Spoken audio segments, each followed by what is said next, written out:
श्रीमहालक्ष्मी क्षीरसागरकन्यका उत्तिष्ठ हरिसम्प्रीते भक्तानां भाग्यदायिनी श्रीलक्ष्मी श्रीमहालक्ष्मी क्षीरसागरकन्यका उत्तिष्ठ हरिसम्प्रीते भक्तानां भाग्यदायिनी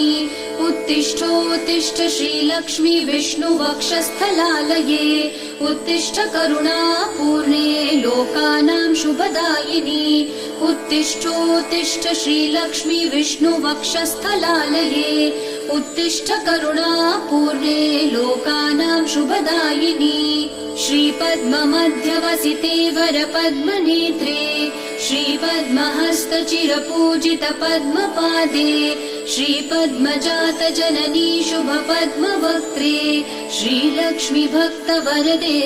तव सुप्रभातम्।